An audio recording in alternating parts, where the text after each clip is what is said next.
ரணிலுக்கு கிடைத்த முக்கிய தமிழர் தரப்பின் ஆதரவு. வரலாற்றில் இடம் பிடித்த இலங்கை ஜனாதிபதி தேர்தல். சஜித்துடன் இணைந்த 27 அரசியல் கட்சிகள் குவிந்து வரும் ஆதரவு.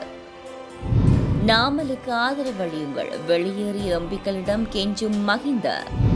கனடா மக்களுக்கு விடுக்கப்பட்டுள்ள எச்சரிக்கை. குறைந்த கட்டணத்தில் ஆரம்பமாக உள்ள சிங்கப்பூர் கொழும்பு விமான சேவை. தமிழர் பகுதியில் லட்சக்கணக்கான ரூபாய்களில் விலை போன மாம்பழம். அண்ணாமலை லண்டன் செல்வது எப்போது? வெளியான முக்கிய தகவல்.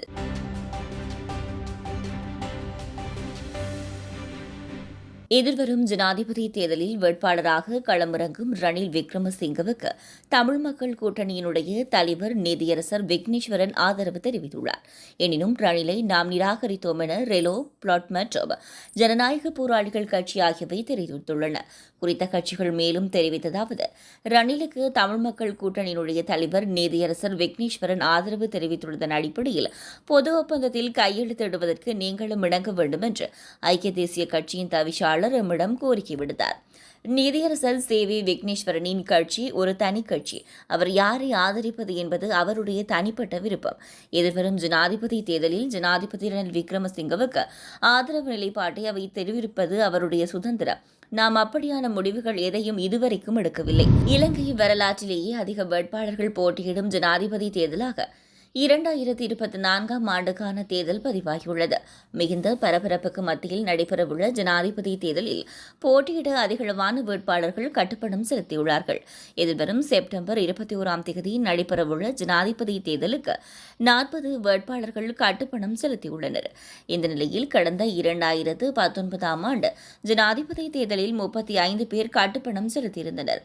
1982ஆம் ஆண்டு இலங்கையில் முதன்முறையாக நடைபெற்ற ஜனாதிபதி தேர்தலின் போது 6 வேட்பாளர்களும் 1988ஆம் ஆண்டு 3 வேட்பாளர்களும் போட்டியிட்டனர். அதன்பின் 1994ஆம் ஆண்டு 6 வேட்பாளரும் 1999ஆம் ஆண்டு 13 பேரும், 2005ஆம் ஆண்டு 13 பேரும், 2010ஆம் ஆண்டு 22 பேரும், 2015ஆம் ஆண்டு 19 பேரும் போட்டியிட்டனர். இலங்கையில் நடைபெறவுள்ள ஜனாதிபதி தேர்தலில் எதிர்க்கட்சித் தலைவர் சஜித் பிரேமதாசவுக்கு ஆதரவளிப்பதற்காக 27 அரசியல் கட்சிகள் ஐக்கிய மக்கள் கூட்டணியுடன் உடன்படிக்கையில் கைச்சாத்திட்டுள்ளனர். மனிதநேய மக்கள் கூட்டணியில் பிரதிநிதித்துவப்படுத்தும் ஐக்கிய லங்கா பொதுஜன கட்சி, ஜனநாயக மக்கள் காங்கிரஸ் மற்றும் தேசிய முன்னணி உள்ளிட்ட 27 கட்சிகள் குறித்த உடன்படிக்கையில் கைச்சாத்திட்டுள்ளனர். ஸ்ரீலங்கா ஜனாதிபதி தேர்தலில் வேட்பாளர்களாக களமிறங்கவுள்ள ஜனாதிபதி ரணில் விக்ரமசிங்க, எதிர்க்கட்சித் தலைவர் சஜித் பிரேமதாசவுக்கு பல்வேறு அரசியல் தரப்பினரும் ஆதரவு தெரிவித்து வருகின்றனர். இந்த நிலையில் எதிர்க்கட்சித் தலைவருக்கு ஜனாதிபதி தேர்தலில் ஆதரவளிக்க உள்ளதாக 27 அரசியல் கட்சிகள் தெரிவித்துள்ளன. ஐக்கிய குடியரசு முன்னணியின் நாடாளுமன்ற உறுப்பினர் பாட்டலி சம்பிக்க ரணவக்க மற்றும் சட்டத்தரணி ஜெயம்பதி விக்ரமரத்ன உள்ளிட்ட ஐக்கிய இடதுசாரி முன்னணியும் சஜித் பிரேமதாசவுக்கு ஆதரவளிக்க தீர்மானித்துள்ளது. ஸ்ரீலங்கா பொதுஜன பெரமுனவிலிருந்து விலகி ரணில் விக்ரமசிங்கவுக்கு ஆதரவளிக்கும் பல நாடாளுமன்ற உறுப்பினர்களுக்கு முன்னாள் ஜனாதிபதி மஹிந்த ராஜபக்ஷ அழைப்பு விடுத்து ஜனாதிபதி தேர்தலில் போட்டியிடும் தனது மகனுக்கு ஆதரவளிக்குமாறு கோரிக்கை விடுத்துள்ளதாக தென்னிலங்கை தகவல்கள் தெரிவிக்கின்றன. வழமையை விடவும் சிநேகபூர்வமாக முன்னாள் ஜனாதிபதி அந்த நாடாளுமன்ற உறுப்பினர்களிடம் உரையாடி இந்த கோரிக்கையை விடுத்துள்ளார். தேர்தலுக்கு தேவையான செலவுகளை கூட தன்னால் வழங்க முடியும் என குறிப்பிட்டுள்ள முன்னாள் ஜனாதிபதி கட்சியில் தொடர்ந்தும் இருக்குமாறும் கேட்டுக் கொண்டுள்ளார். நாமல் ராஜபக்ஷவுக்கு ஆதரவளிக்குமாறும் பின்னர் ரணில் விக்ரமசிங்கவுக்கு ஆதரவளிக்குமாறும் மஹிந்த ராஜபக்ஷ விடுத்த கோரிக்கையை அடுத்து ரணிலுக்கு ஆதரவளிக்க முன்வந்த ராஜாங்க அமைச்சர் பிரேமலால் ஜெயசேகர் மீண்டும் மொட்டுவில் இணைய வழிவகுத்ததாகவும் தெரிவிக்கப்படுகிறது. கனடாவில் மீண்டும் குரங்கு அம்மை நோய் தாக்கம் அதிகரித்துள்ளதாக தெரிவிக்கப்படுகிறது. குரங்கம்மை நோய் தொற்று பரவுகை அதிகரித்துள்ளமை தொடர்பில் அந்நாட்டு சுகாதாரத்துறை எச்சரிக்கை வெளியிட்டுள்ளன. இந்த வருடத்தில் கடந்த ஜூலை மாதம் வரையில் 93 பேர் குரங்கு காய்ச்சலினால் பாதிக்கப்பட்டுள்ளதாக தெரிவிக்கப்படுகிறது. எனவே குரங்கு காய்ச்சல் பரவுகளை தடுப்பதற்கு நடவடிக்கை எடுக்கப்பட வேண்டும் எனவும் பொருத்தமானவர்கள் தடுப்பூசியை செலுத்திக் கொள்ளுமாறும் அந்த நாட்டு அரசாங்கம் கோரிக்கை விடுத்துள்ளது. இதனால் பொதுமக்கள் அவதானத்துடன் செயல்படுமாறும் அந்த நாட்டு சுகாதாரத்துறை வலியுறுத்தியுள்ளது. சிங்கப்பூரிலிருந்து கொழும்புக்கு குறைந்த கட்டண விமான சேவையை வழங்க உள்ளதாக ஜெட்ஸ்டார் ஏசியா நிறுவனம் அறிவித்துள்ளது. இந்த விமான சேவை எதிர்வரும் நவம்பர் மாதம் 21ஆம் தேதி ஆரம்பமாக உள்ளதாக நேற்று அறிவிக்கப்பட்டுள்ளது. இதற்கமைய ஒவ்வொரு வாரமும் ஜெட்ஸ்டார் ஏசியா தமது ஏர்பஸ் யோ 320 விமானங்களை பயன்படுத்தி 5 இருவழிச் சேவைகளை மேற்கொள்ளவுள்ளது.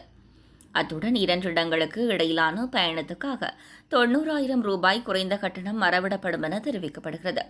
அதே நேரம் ஜெட்ஸ்டார் ஏசியா சிங்கப்பூரிலிருந்து கொழும்புக்கு ஒரு வழி கட்டணமாக $149 அறிமுகப்படுத்தியுள்ளது.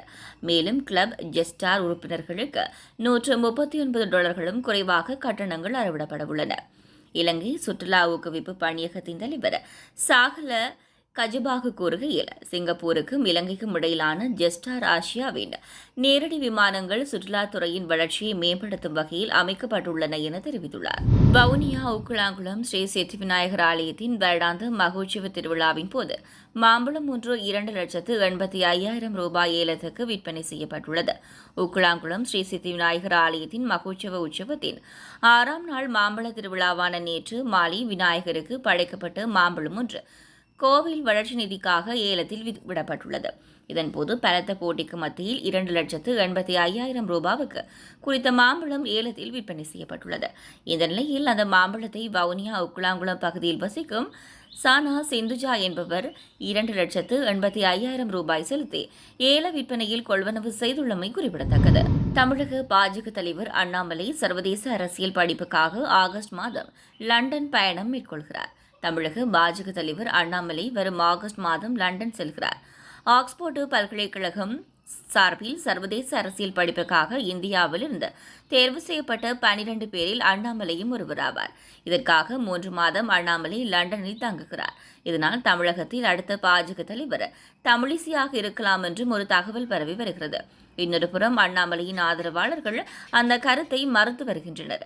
இந்த நிலையில் அண்ணாமலை ஆகஸ்ட் மாதம் 28ஆம் தேதி லண்டன் செல்கிறார் எனவும் செப்டம்பர் 2ஆம் தேதியிலிருந்து ஆக்ஸ்போர்டு பல்கலைக்கழகத்தின் படிப்பை தொடர உள்ளார் என்றும் பாஜக மூத்த நிர்வாகிகள் தெரிவித்தனர்.